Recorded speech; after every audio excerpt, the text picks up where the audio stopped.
Today, we're presenting the 10 best books of 2019, according to Goodreads, Amazon, the New York Times, and basically everyone. Hi, it's Andrea here, and this is GT Books. I'm here to guide you on your personal literary journey and expand your reading list with the best books around. If you're new here, make sure to click that subscribe button and remember that you can find all the books mentioned in this video in the description down below. So let's jump into it. 2019 gifted us with a collection of memorable reads. But with so many best books of 2019 lists out there, who has time to read them all? Turns out, I do. And to help you catch up, I scouted and rounded up all the best 2019 books, and then carefully picked the 10 most precious ones out of the bunch.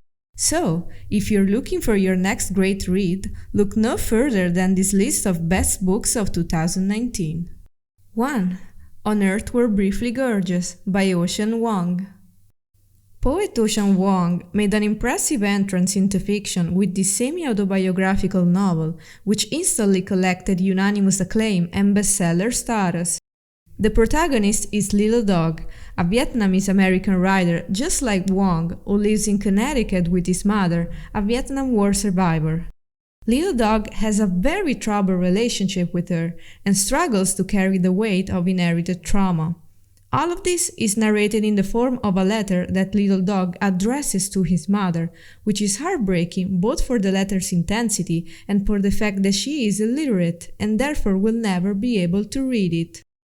A portrayal of generational suffering, On Earth We're Briefly Gorgeous is the kind of book that will bring you to tears. 2. Nothing to See Here by Kevin Wilson.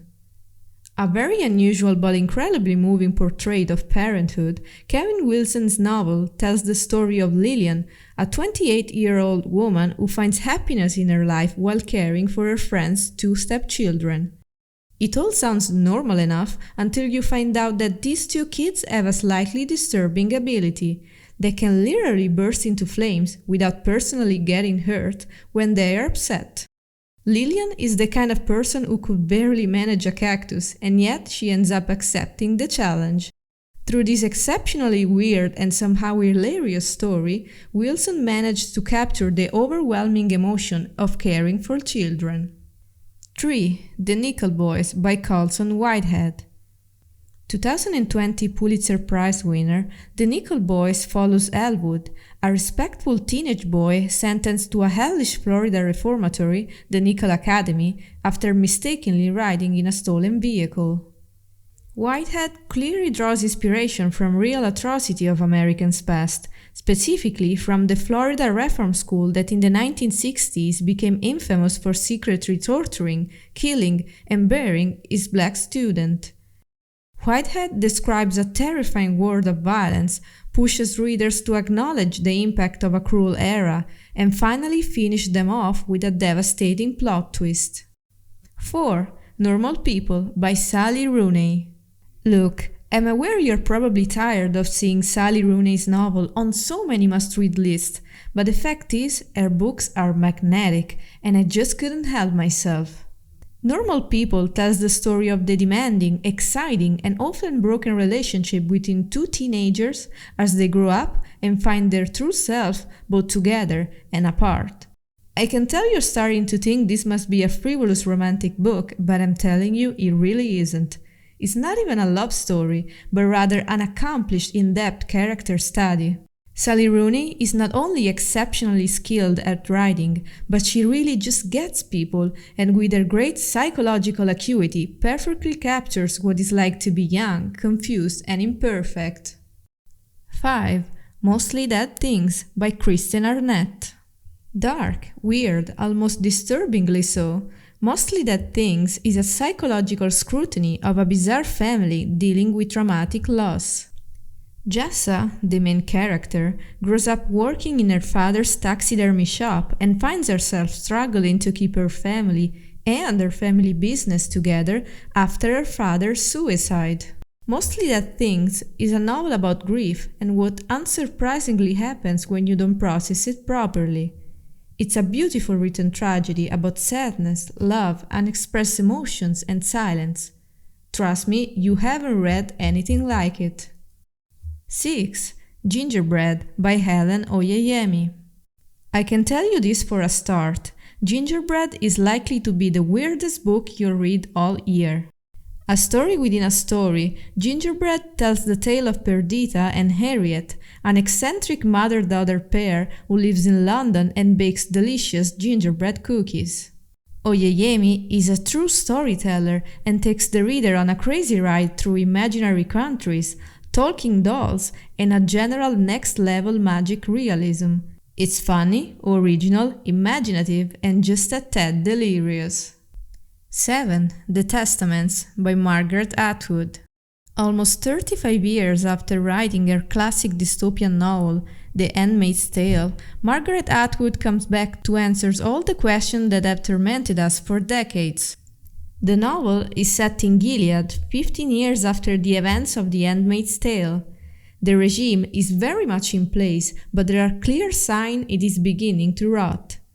The story is narrated by the point of view of three radically different women: Offred, the protagonist of the previous novel, Agnes, a young woman sadly living in Gilead, and Daisy, a teenager living in Canada. With this thrilling sequel, Atwood brings us some closure with some of our favorite characters and once again comes to warn us that tyranny is always lurking around the corner. 8. Where Reasons End by Gi-Yun Lee. Written in the months after the author lost her son to suicide, Where Reasons End narrates an imagined conversation between mother and child, as they both relive the old days of being together and blissfully speaking to one another. Much of their imagined discussions are philosophical in nature, few are sentimental, but most are about language technicalities, definitions, and etymologies. Deeply moving and intimate, these conversations portray the pain of loss, the beauty of unconditional love, and a mother's attempt to both hold on and let go of her son. 9. Trust Exercise by Susan Choi. This novel follows a group of theater students at a highly competitive performing arts school. Two freshmen, David and Sarah, fall in love, and their intense, passionate connection is noted and somehow exploited by their acting teacher. And yet, soon after, in a shocking plot twist, we learn that hardly anything we read was accurate. But you know what? The less you know about this book before reading it, the better your experience will be. Suffice to say, Choi keeps readers guessing until the very last page in this shifting and twisting novel, questioning the very ideas of innocence, truth, and trust.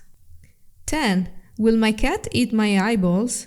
Big Question from Tiny Mortals About Death by Caitlin Doughty. We wanted to finish off strong with a book that could either win the award for the best science book of 2019 or the most disturbing book of 2019, or of the decade. Every day, mortician and funeral director Caitlin Doughty receives dozens of questions about death. What would happen to an astronaut's body if it were pushed out of a space shuttle? Can Grandma have a Viking funeral? In this book, Doughty answered these and other 32 questions she has been asked, specifically by children, tapping her knowledge of the body to offer an accurate and hilarious portrayal of what happens to our body when we die. Can learning about death be actually fun? Apparently, yes. Alright, these are our 10 best books of 2019. But which are, in your opinion, some great books we should have included in this list? Let us know in the comments below. Thank you as always for watching, and see you next week.